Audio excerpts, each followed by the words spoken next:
대한민국 사람이라면 싫어할 수 없는 요리가 있어요. 그것은 닭볶음탕입니다.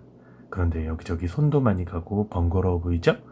하지만 오늘의 레시피를 보시면 정말 쉽게 만들 수 있답니다. 어디 한번 보실래요? 유튜브 동영상 틀어줘. 오늘의 재료를 소개하겠습니다. 닭, 감자, 양파, 당근, 파, 청양고추, 고추장, 고춧가루, 다진 마늘, 설탕, 간장, 식초, 소주, 매실액입니다. 구독과 좋아요는 외할머니에게 큰 힘이 됩니다. 그럼 시작합니다. 삐! 닭을 준비해 주세요. 600g 한 마리고요. 봉지를 뜯은 다음에 뜨거운 물을 준비해 주세요. 1.2L예요. 그 다음 소주를 3수저 넣어 주십니다. 잡내를 제거하기 위해서예요. 거기에 닭을 하나하나 물이 튀지 않도록 차곡차곡 넣어 준 다음에 자리를 이동해 줄까요? 양파 1개를 준비해 줬고요. 당근 4분의 1개. 어디가? 다시 와. 그 다음 감자 하나, 둘, 셋, 넷, 다섯. 5개를 준비해 줬는데 보통은 5개까지 필요 없고요. 청양고추 3개를 준비해 줬습니다. 그릇도 준비해 줬고요. 감자를 6에서 10조각으로 잘라 주시고요. 보통 집에서는 감자 3개에서 2개 정도면 충분할 거예요. 저희는 감자를 좋아해서요. 그리고 당근 4분의 1개를 잘라서 두껍게 잘라서 4등분 해서 같은 그릇에 담아줍니다. 양파 4등분 해주시고요. 또 같은 그릇에 넣어주시고요. 청양고추는 조금 큼지막하게 썰어 넣어주면 됩니다. 이것도 같은 그릇에 넣어줍니다. 다 같은 그릇에 들어있어요. 야채 준비 끝. 삐! 자, 이제부터 준비할 건 소스를 만들어 볼 거예요. 고추장 2스푼, 다진 마늘 3스푼, 간장 2국자를 넣어줍니다.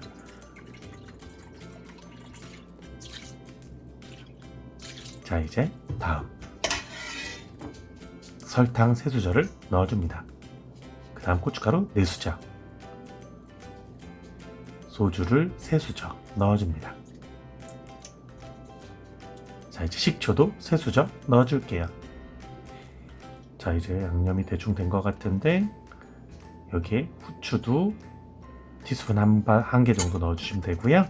섞어줍니다. 깔끔하게 섞일 때까지 섞어주시면 되고요. 뭔가 빠진 것 같은데 매실액 3수저 넣어주었습니다. 매콤하면서 달콤한 소스가 만들어지고 있어요. 자, 이제 잘 섞어주었으면 여기에 물 500ml를 넣어줍니다. 갑자기 물이 왜 들어가냐고요? 보시면 알아요. 자, 물까지 해서 잘 섞어주고 나서요. 야채를 여기다 재워주도록 하겠습니다. 야채를 한꺼번에 넣어주세요. 아까 전에 잘라놓은 거 전부 다 말이죠. 자, 이제 소스에 20분 정도 재워주도록 하겠습니다.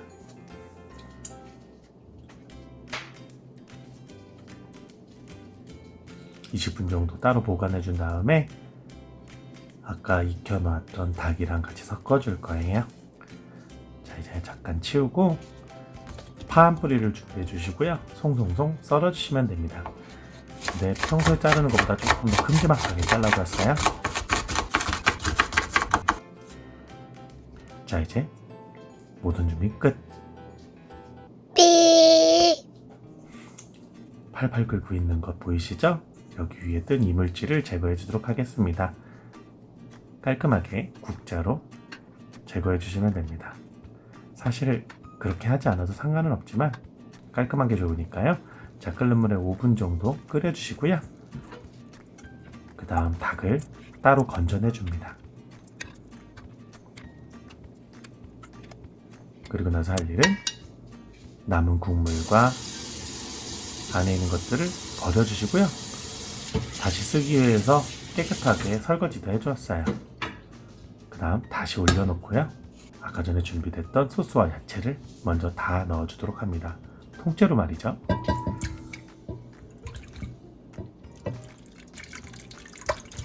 얘네들은 어느 정도 맛이 들었어요. 그 다음 익혀놓았던 닭을 넣어주도록 합니다. 소스 안에 최대한 야채와 닭이 잘 들어가도록 정리를 해주고요. 어느 정도 정리가 되고 나면 그냥 끓여주시기만 하면 되는데 25분 정도 끓여줄 거고요. 가끔 안에 있는 것들이 들러붙지 않도록 뒤집어주면서 하면 됩니다. 자, 이제 파 썰어 놓은 거 넣어주도록 하겠습니다.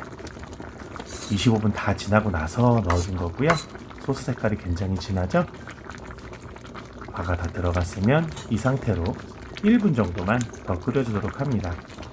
오래 끓이실 필요 없고요.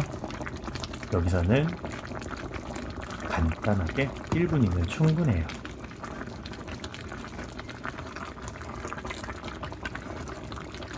어때요? 맛있어 보이죠? 감자도 다 익었고 정말 맛있는 냄새와 맛이 납니다. 맛을 한번 보겠습니다.